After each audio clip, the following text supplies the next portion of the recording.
Rajesh sir, सबसे पहले IRDA, इसके नंबर्स आए हैं, नंबर्स अच्छे नहीं हैं और स्टॉक आप देखेंगे तो आपको 2% के आसपास की गिरावट दिखा रहा है। बहुत लोगों के पोर्टफोलियो में है सर, बहुत बड़ी बड़ी मात्रा में एवरेज कर करके लोगों ने रखा हुआ है। इन नंबर्स के बाद इरिडा पे क्या राय होगी सर? देखिए सर, इसीलिए तो चल नहीं रहा है। सारी दुनिया फंसी हुई है हायर लेवल पे, 150-60 कहीं कहीं भी ले रखा है। तो हाँ। समझ नहीं आता है मेरे को रखना क्यों है इसको। और जिस तरह से चार्ट पैटर्न है, देखिए तो रिजल्ट तो अब खराब आए हैं। अभी देखिए लेकिन इससे पहले क्या था, ये गिर ही रहा था। तो देखिए उम्मीद तो फिलहाल अभी कुछ नहीं है। जब तक 125 126 के ऊपर क्लोज नहीं करेगा तब तक एक मोमेंटम आएगा नहीं। 130 रुपए का इसका अभी फिलहाल 200 दिन का मूविंग एवरेज है, उसके भी नीचे ही काम काज कर रहा है। तो देखिए उम्मीद तो बहुत कम है। हाँ, 132-33 के ऊपर निकले, सस्टेन हो जाए, तब देख सकते हैं कि कुछ करना है। अदरवाइज तो मुझे लग रहा है कि जिस तरह से पैटर्न है, शायद ये काउंटर अगर 115 के नीचे गया तो ऑल टाइम लो की तरफ 110 के, फिलहाल जो 110 के भी नीचे जाता हो दिखेगा। ओके, तो फिर तो जिनके पास है वो दुआ ही करें कि ये स्टॉक चल जाए, 132-33 पार हो जाए तो ये बड़ा मोमेंटम आएगा। जी शिपिंग सर, नंबर्स आए कल, बहुत ही शानदार नंबर्स आए हैं। 2 गुना 2.5 गुना से ज़्यादा इनका मुनाफा बढ़ा, 67% रेवेन्यू बढ़कर आया, अबिड्डा भी 2 गुना से ज़्यादा हो गया। मार्जिन्स में भी हमने इंप्रूवमेंट देखा है सर इनके। 1337% का वॉल्यूम राइज है सर आज, क्योंकि रिजल्ट्स का इंपैक्ट आया। और स्टॉक सर अभी तक नंबर से पहले चला नहीं था, उसके बावजूद सर अगर आप देखेंगे तो उतना ज़्यादा उत्साह नहीं देखने को मिल रहा है, या फिर ऊपरी लेवल्स पर टिक नहीं पाया।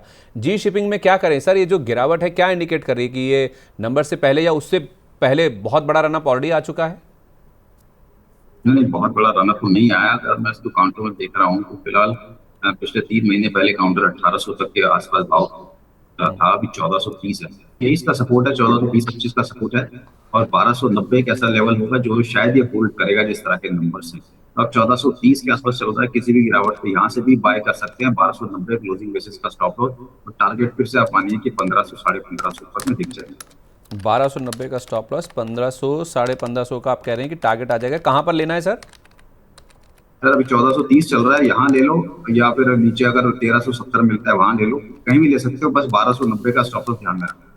ठीक है, 1290 का स्टॉप लॉस जरूर ध्यान रखिए। के आई इंडस्ट्री सर, इनके नंबर्स जो आए हैं बाजार अनुमान से बेटर आए हैं। मुनाफा 40% ग्रो किया, रेवेन्यू में 23% का जंप है, अबिड्डा बहुत अच्छा ग्रो किया इनका 53%। और मार्जिन बाजार माना था 10% वाले 11% के आसपास आएंगे, 12% के मार्जिन रिपोर्ट किए हैं। और फिर थम्स अप तो मिलना ही था मार्केट से, 560% का वॉल्यूम राइज है, 7% स्टॉक चला हुआ है।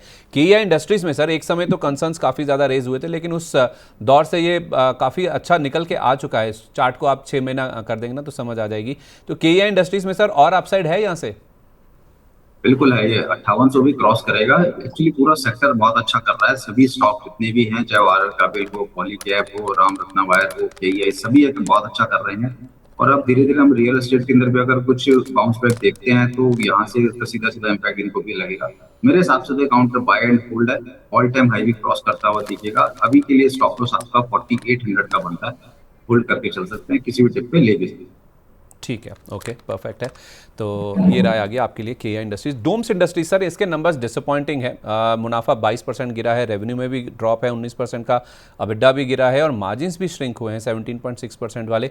चलिए, रेवेन्यू गिरा हो तो समझ में आती है बात कि कुछ दिक्कत हो सकती है कारोबार में, लेकिन रेवेन्यू बढ़ा है और कामकाजी मुनाफे में और मार्जिन्स में प्रेशर आया है। तो इनके सर ऑपरेशनली नंबर्स जो वीक आए हैं उसका रिएक्शन स्टॉक पे देखने को मिल भी रहा है आज के सेशन में। डोम्स में सर ये जो गिरावट है, एंट्री करने का मौका है या बहुत ज़्यादा चला हुआ है और गिरने दें अभी? नहीं, बहुत ज्यादा काउंटर यहाँ से गिरेगा भी नहीं। मुझे नहीं लग रहा कि काउंटर 2000 के नीचे जाएगा। 2150 के आसपास मिलता है तो एंट्री बना सकते हैं बिल्कुल। ऊपर में दोबारा आपको 2350 तक के लेवल दिख जाएंगे। लेकिन 2400 के ऊपर क्लोज होगा तभी इसके दिन सुधरेंगे। अदरवाइज ये रेंज में ही रहेगा। बहुत रेंज बड़ी नहीं होगी, लेकिन हाँ, 2000 के नीचे जाता हुआ नहीं दिखता। ठीक है, ओके।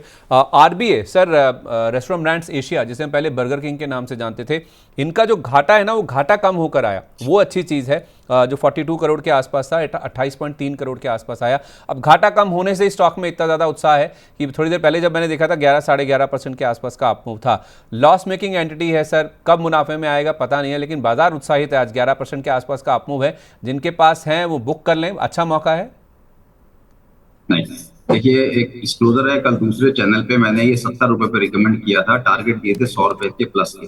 अभी भी बोल रहा हूँ, बुक नहीं करना है। कोई भी टिप मिलता है लेना है और पोर्टफोलियो में रखना है इसको। लॉस मेकिंग कंपनी है वो ठीक बात है, लेकिन जिस तरीके से इसका मैनेजमेंट चेंज हुआ है, अजंता फार्मा ग्रुप ने 48% की स्टेक इस कंपनी में ली है। तो मुझे लग रहा है कि जिस तरह से मैनेजमेंट चेंज है और अब इनका सीईओ चेंज हो गया है, एमडी चेंज हो गए हैं, अजंता ग्रुप अब इसको मैनेज कर रही है, तो मुझे लग रहा है काउंटर 100 तो उसका मिनिमम टारगेट है, होल्ड करके चलिए तो बहुत अच्छी रिटर्न देगा। क्या स्टॉप लॉस होगा सर अभी कोई लेता है अगर धीरे धीरे लेता चलता है तो? सर देखिए, ऑल टाइम लो इसका करीब 57 रुपए के आसपास है। अगर आपको छोटा स्टॉप लॉस लगाना है तो 200 डे मूविंग एवरेज जो 65 के आसपास है उसके नीचे लगाइए। अदरवाइज लंबा प्ले करना है तो आप 56-57 का स्टॉप लॉस लगा लीजिए, फिर उसको भूल जाइए। ठीक है, तो ले करके भूल जाइए। ये एक ऐसा स्टॉक है जो आपको 100 रुपये के पार भी जाता हुआ दिख सकता है। मैनेजमेंट चेंज हुआ है, उसका इंपैक्ट स्टॉक पर आपको साफ तौर पे देखने को मिल रहा है। नंबर्स में पहली बार जो नंबर्स आए हैं मैनेजमेंट चेंज के बाद, और आगे भी ये और अच्छा परफॉर्म करता हुआ नजर आ सकता है। टेक्समैको रेल सर, ये एक नतीजा है जो कि स्टैंड आउट किया है। भले ही इनका रेवेन्यू 17% के आसपास गिरा है इस बार, लेकिन मुनाफे में 67% का जंप है। मार्जिन इनके फ्लैट रह गए, अबिडा में करीब 19.6% के आसपास का ड्रॉप था। तो सर रेलवे पैक में अगर आप देखेंगे तो वैसे तो ज़्यादा दम नहीं बचा है, लेकिन टेक्समैको रेल क्या इसमें नंबर्स के बाद जो एक उत्साह बना था वो रुक नहीं पाया, फिजल आउट हो गया? क्या अच्छा नाम कोई है सर रेलवे पैक में अगर किसी को रहना ही है तो? देखिए, अभी आरवीएनएल के अंदर एक हमें रिवर्सल दिख रहा है। 225 रुपए पर हमने अपने क्लाइंट्स को भी दिया था, 235 का पहला टारगेट था, वो हिट हुआ है। तो मुझे लग रहा है कि अब धीरे धीरे जो डाउनसाइड हमने देखी है पिछले कुछ क्वार्टर्स के अंदर, अब शायद वो इतनी बड़ी गिरावट ना दिखे। कंसोलिडेशन के दौर में भी सेक्टर गुजर रहा है और जल्दी ही हमें एक हल्की फुल्की बाइंग भी देखने को मिल सकती है। तो दो इसमें बेस्ट पिक रहेंगे, या तो आरबीएनएल देख सकते हैं या फिर आप टीटागढ़ देख सकते हैं। और एक जेडब्ल्यूएल को भी मत भूलिएगा। कल एक अपडेट भी था कि उन्होंने कुछ इटली की जो रेलवेज है उनके साथ कुछ करा रखी है, वहाँ पे उनके कुछ वैगन्स वगैरह बनाएंगे, तो वहाँ भी आप देख सकते हैं। तो जेडब्ल्यूएल, आरबीएनएल और टीटागढ़, ये 3 टॉपिक है। और रही बात टेक्समैको रेल की, तो सर 105 से 100 ये एक बहुत अच्छा सपोर्ट है, इसके नीचे नहीं जाएगा। ऊपर में 120 के ऊपर चलेगा तभी मोमेंटम आएगा, जब तक 120 और 100 के बीच में ट्रेड करता रहेगा रेंज बाउंड। ठीक है, 3 स्टॉक्स हैं रेलवे पैक में। एक आरवीएनएल है जिसमें रिवर्सल के इंडिकेशंस हैं, उसके साथ साथ आप देखेंगे तो जेडब्ल्यूएल, जुपिटर वैगन्स और टीटागढ़ वैगन्स, इनको आप जरूर फोकस में रख सकते हैं। 2-3 नाम है सर जो आज खबरों में है, ट्रेडर्स फ्रेंडली स्टॉक भी है। एक तो है जियो फाइनेंशियल। जियो फाइनेंशियल में हुआ कैसा, FY25 में इनकी जो हेडकाउंट है यानी कि जो कर्मचारियों की संख्या है वो 2000 के पार निकल गई है। अगर आप 1 साल पहले देखें तो 900 के आसपास थी, यानी कि 2 गुना से ज़्यादा की बढ़त यहाँ देखने को मिली। और 3 साल में तो देखें 3 गुना की बढ़ोतरी इनके हेडकाउंट में देखने को मिली है। अब हेडकाउंट पे इतना फोकस क्यों है कि एक्सपेंशन शो करता है ये, यानी कि ये विस्तार कर रहे हैं, तभी तो नए कर्मचारी ये जोड़ रहे हैं। इनफैक्ट FY24 के एंड तक देखें तो 584 कर्मचारी थे इनके, जो अब बढ़कर 2000 के पार पहुंच गए हैं। जेएफएस यानी कि जियो फाइनेंशियल सर्विसेज की 18 से ज़्यादा शहरों में जो ग्रोथ हुई है, उसके साथ साथ ही आप देखेंगे ये जो विस्तार है वो कंपनी शो करती हुई नजर आ रही है। सर पिछले कुछ दिनों में अच्छा चला भी है ये, इसको 1 महीना कर दीजिए चार्ट को, अच्छा चला है सर। नंबर्स में कुछ ऐसा खास नहीं था, लेकिन उसके बावजूद भी आप देखें तो स्टॉक में काफ़ी अच्छा मोमेंटम बन गया है। क्या वापस मैंने पिछली बार भी आपसे पूछा था 300 की तैयारी इसमें कर लें क्या? देखिए, बिल्कुल कर सकते हैं। अभी इसमें क्या चेंजेस हो रहा है, हम जो नोटिसेबल है वो देखना है। जनवरी में इस साल 2026 में इसने अपने 200 दिन के मूविंग एवरेज को ब्रेक किया था, जो कि 300 के आसपास था। उसके बाद से कंटिन्यूअसली डाउन ट्रेंड में जाकर के काउंटर 222 थे, इसका लो बनाया। और अब इसने कल 200 दिन के मूविंग एवरेज के ऊपर क्लोज कर दिया है 264। अभी भी वहीं ट्रेड कर रहा है। तो करीब करीब 7-8 महीने का कंसोलिडेशन और 200 डे मूविंग एवरेज के ऊपर आना। उसके साथ साथ अगर मैं आरएसआई की बात करूं तो पिछले साल करीब करीब जुलाई के अंदर 2025 में इसकी आरएसआई 70 थी, जो थोड़ी सी ओवरबॉट रहती है या थोड़ी स्ट्रेंथ भी रहती है। तो वहां से गिरता हुआ आया, अब ये दोबारा 70 के ऊपर निकल रहा है। तो 1 साल में प्राइस के अंदर भी बहुत कुछ चेंज हो गया। अब यहाँ ये स्ट्रॉन्ग लग रहा है, पहले वीक लग रहा था, अब ये स्ट्रॉन्ग लग रहा है। तब 260-65 के ऊपर ये सस्टेन करेगा। हो सकता है 255-56 के आसपास ये एक बेस बनाता हुआ दिखे, लेकिन ये काउंटर 300 के ऊपर की तैयारी कर रहा है।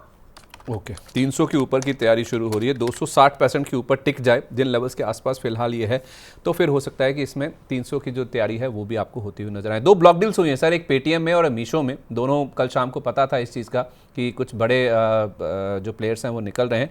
अब दिक्कत ये है सर, थोड़ा सा बाजार चला है, LIC का OFS आ गया, ये ब्लॉक डील्स आ गई, हर किसी को निकलना है सर। पेटीएम में भी 2.3% की ब्लॉक डील हुई, आज मीशो में भी उतना ही 2.27% का स्टेक ऑफलोड होता हुआ दिखा है। इन दोनों ब्लॉक डील्स में अच्छी चीज़ अगर आप देखेंगे तो जो फ्लोर प्राइस तय हुए थे उन फ्लोर प्राइस के ऊपर डील्स हुई हैं, ये एक अच्छी चीज़ है। दोनों स्टॉक्स के स्ट्रक्चर क्या बता रहे हैं सर? देखिए, पेटीएम का स्ट्रक्चर ना बहुत स्ट्रॉन्ग है। क्यों, मुझे इंटरनल कोई ऐसी फीलिंग्स आ रही है कि ये काउंटर अपने all time high IPO listing का उसको भी क्रॉस करने को जा सकता है 2000 के ऊपर। तो जिस तरह से चार्ट में चेंजेस है ना, वो बहुत पॉजिटिव दिख रहे हैं। अब अगर इस तरह के लोग बाहर निकल रहे हैं ब्लॉक डील में, तो ये भी एक तरह से पॉजिटिव है, क्योंकि किसी को पता रहता है कि भाई इनको बाहर निकलना है, तो ओवरहैंग रहता है। अब ओवरनाइट तो कोई डिसीजन नहीं लेता कि जी हमने 2 करोड़ शेयर बेचने हैं, तो पहले से बातचीत रहती है। तो मुझे लग रहा है कि शायद एक बार ओवरहैंग दूर हो जाएगा। अब पेटीएम में करीब 1200 के आसपास का लग रहा है कि बॉटम बन गया। 1200 के नीचे शायद दोबारा ना जाए, अगर जाता भी है तो सस्टेन नहीं करेगा, लेकिन हाँ 2000 के ऊपर एक लेवल मुझे देखने को मिलेगा। ओके, और मीशो? सर मीशो पे मैं एक्चुअली पहले से बुलिश नहीं था, और जब से लिस्टिंग हुई है उसके बाद से इसको ट्रैक भी नहीं कर रहा हूँ। तो 195-96 का ऐसा भाव दिख रहा है कि जहाँ रेजिस्टेंस है, आप उसको राउंड फिगर में 200 कर दो। 200 के ऊपर टिक नहीं पाता है, और नीचे भी 170-165 के नीचे जा नहीं पा रहा है। तो रेंज बाउंड है सर, समय खराब करने वाली बात है, कुछ एंट्री लेना या इसको देखना, तो अवॉइड कर दीजिए। ठीक है, आखिरी सवाल आपसे सर। एक तो एथर एनर्जी बहुत अच्छा चल रहा है आज के सेशन में, वॉल्यूम भी काफ़ी अच्छे ग्रो किए हैं, और दूसरा अरविंद, इसका क्यूआईपी खुला है सर, 500 करोड़ रुपए का एक्सपेक्टेड साइज है। इन दोनों स्टॉक्स पर आपका व्यू दे दीजिए बस। देखिए एथर 1463 है, कंटिन्यूस में ऊपर जा रहा है, जाता रहेगा। अगर आपको याद हो तो मैंने आपको एक बताया था, कोई भी स्टॉक 1000 के ऊपर आता है तो उसको बेचिएगा मत, बाय करके छोड़ दीजिए। अब देखिए जब उसने 1000 क्रॉस किया है, उस समय था करीब करीब मई, और अभी 2 महीने में ही करीब 45% के रिटर्न आ चुके हैं। तो ये सर बहुत अच्छी चीज है। कोई भी स्टॉक 1000 के ऊपर आप थोड़ा सा ले लीजिए, कोई एनालिसिस करने की जरूरत नहीं है। अभी भी बहुत ऊपर चलेगा। अब इसका बेस जो है वो 1100-1150 का बेस बन चुका है, कभी भी डिप मिले बाय करेंगे एनर्जी को। और दूसरा आपने बोला अरविंद जी। अरविंद 542 है, ये रेंज में चल रहा है, लेकिन काउंटर स्ट्रॉन्ग है। 500 रुपए का एक बेस है, 500 के आसपास आप बाय कर सकते हैं, और ऊपर में हो सकता है दोबारा काउंटर 600 की तरफ जाने को तैयार करे। और 200 डे मूविंग एवरेज देख रहा हूँ तो करीब 390 के आसपास, वो भी ज्यादा दूर नहीं है। 400 से 500 ये ऐसी रेंज होगी कि इसके नीचे जाएगा नहीं, और एक रेंज में रह सकता है अगर ये 500 के नीचे गया तो। अदरवाइज टारगेट ऊपर के ही 600 के ऊपर के ही निकल गया है।